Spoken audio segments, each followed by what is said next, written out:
शगुन का असली चेहरा आया इशिता भल्ला के सामने। दोस्तों, ये है मोहब्बतें सीरियल की हर अपडेट के लिए सब्सक्राइब कर लीजिएगा हमारे इस चैनल को। वीडियो को लाइक शेयर करना ना भूलेगा। इस एपिसोड में जहाँ पर कि शगुन और घर वाले परेशान हो रहे होते हैं कि पीहू कहाँ चली गई है, उसी दौरान इशिता समझ जाती है कि शगुन ये सब ड्रामा कर रही है। तभी यहाँ पर मनी के पास आलिया की कॉल आती है। मधु यहाँ पर मनी से बोलती कि वो तुम्हारा वेट कर रही होगी, तुम उसे बता दो तुम्हें आने में थोड़ा टाइम लग सकता है कि घर में सभी लोग पीहू को ढूंढ रहे होते हैं। जैसे मनी कॉल उठाता है, आलिया उसे छूटते ही बोलती कि अपा पीहू यहाँ पर आ गई है, मुझे इस बात की फिक्र हो रही है कि शायद घर वालों को इस बारे में नहीं पता है। मनी पूछता कि वो वहाँ पे कैसी आई, तो आलिया बताती वो कैब से आई है, आप प्लीज यहाँ पर जल्दी से आ जाइए। मनी घर वालों को बताता है तो सब के सब निकल जाते हैं मनी के घर की ओर। इशिता समझ जाती है कि शगुन तुम इतना गिर जाओगी मैंने कभी सोचा भी नहीं था। एक छोटी बच्ची को अकेले कैब में भेज दिया। और यहाँ पर शगुन की सांस में सांस आती है। वे मनी मन सोचती है कि थैंक गॉड पीहू टाइम से वहाँ पर पहुंच गई, मुझे उम्मीद नहीं थी बच्चा तुम इतनी इंटेलिजेंट निकलोगी। जैसे सब मनी के घर में पहुंचते हैं तो आलिया गेट पर खड़ी होती है, लेकिन शगुन उस पर ध्यान नहीं देती है। वे पीहू का नाम बार बार चिल्लाती है। तभी यहाँ पर पीहू आती है और शगुन से कहती कि मम्मा प्लीज अब मुझसे दूर मत होना। यहाँ पर शगुन बोलती कि मैं तुमसे कभी दूर नहीं होंगी। और वे रमन से बोलते कि रमन आई नो पीहू तुम्हारी बेटी है, लेकिन प्लीज कुछ दिन के लिए पीहू मेरे साथ यहाँ रह सकती है। रमन उसे मना नहीं कर पाता है, लेकिन इशिता को ये बात बिल्कुल भी अच्छी नहीं लगती है। अब जब सब लोग यहाँ पर प्रिपरेशन कर रहे होते हैं, खुशियां मना रहे होते हैं, तो शगुन अपने रूम में चेंज के लिए जाती है और मनी से कहती है कि बाकी रस्में हम बाद में कर लेंगे, मैं चेंज करके लाती हूँ।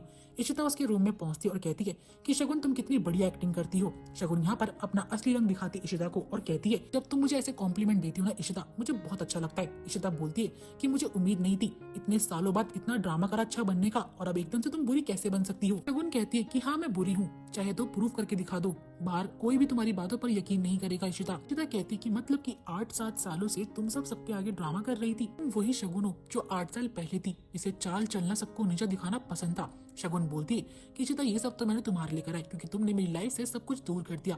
वो बच्चे मेरे थे, लेकिन सबको तुमने मेरे खिलाफ खड़ा कर दिया। इशिता बोलती मुझे तो यकीन ही नहीं होता है, लेकिन हाँ अपने आप को मेरे से कंपेयर मत करो, क्योंकि तुम मेरी जगह कभी ले ही नहीं सकती हो। कुछ टाइम बाद अगर पीहू के सामने तुम्हारी सच्चाई आएगी ना, तो वो तुम्हारा साथ खुद ही छोड़ देगी। तो ये भी बोलती मुझे यकीन ही नहीं होता कि तुमने इतनी छोटी सी बच्चे को मैनिपुलेट करा। इसमें कि शगुन बोलती कि हाँ मैंने पीहू को मैनिपुलेट करा, तुमने भी तो रूही और आदित्य को मुझसे दूर कर दिया था। यहाँ पर इशिता कहती है कि वो लोग तुम्हारी वजह से, तुम्हारी हरकतों की वजह से मेरे पास आए थे।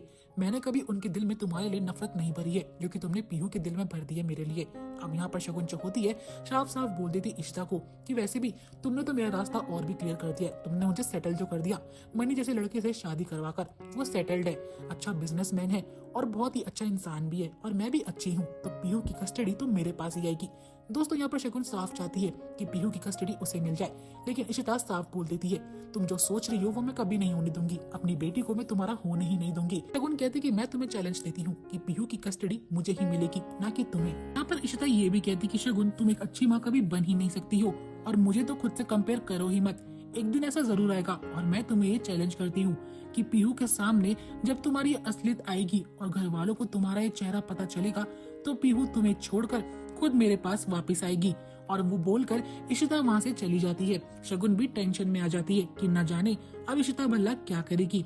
नेक्स्ट मॉर्निंग हमें देखने को मिलता है जहाँ पूरा भल्ला परिवार बैठा होता है। संतोषी को फिक्र हो रही होती शगुन की, बेचारी ने अपनी शादी के दिन क्या कुछ नहीं झेला, और यहाँ वैसे पीहू को भी मिस कर रहे होते हैं। तभी इशिता कहती है कि मम्मी पापा जी मुझे आपसे जरूरी बात करनी है, क्योंकि इशिता के दिमाग में था कि उसे शगुन की बात घर वालों को बतानी ही होगी। लेकिन तब यहाँ पर संतोषी और पिता बोलते हैं उसके कि तुम्हें क्या बात करनी है हमसे यहीं पे बोल दो। वो बोलती है कि मुझे शगुन के बारे में बात करनी है। रमन यहाँ पर इशिता पर चिल्ला के बोलता है कि तुम्हारी प्रॉब्लम क्या है, तुम जब से आई हो शगुन के पीछे ही पड़ी हुई हो, उसने कुछ गलत नहीं करा है।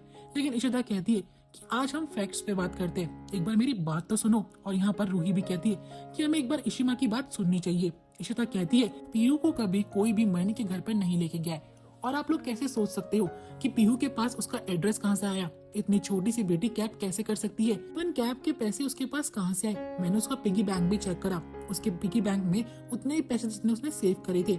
आप लोग थोड़ा दिमाग लगा के सोचिए कि ये किसी की सोची समझी चाल है, और ये बात आदित्य और रूही को बिल्कुल ठीक लगती है। संतोषी भी यही कहती कि इस बात में कोई बुराई तो नहीं है। रूही यहाँ पर रमन से जिद करती है कि पापा हमें पीहू को वापस लाना होगा, अगर आप नहीं ला सकते हो तो मैं उसे खुद ले आऊंगी।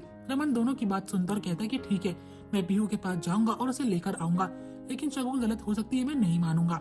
अब यहाँ पर इशिता भल्ला मनी मन में डिसाइड करती है कि शगुन के बारे में डायरेक्टली मैं किसी से कुछ नहीं बोल सकती हूँ, लेकिन उसको अपनी बेटी से तो मैं दूर कर दूंगी और यहीं पे एपिसोड एंड हो जाएगा। आई होप दोस्तों आपको वीडियो पसंद आई होगी। वीडियो अच्छी लगी तो वीडियो को लाइक शेयर करना मत भूलिएगा एंड चैनल को सब्सक्राइब जरूर करिएगा नेक्स्ट अपडेट के लिए।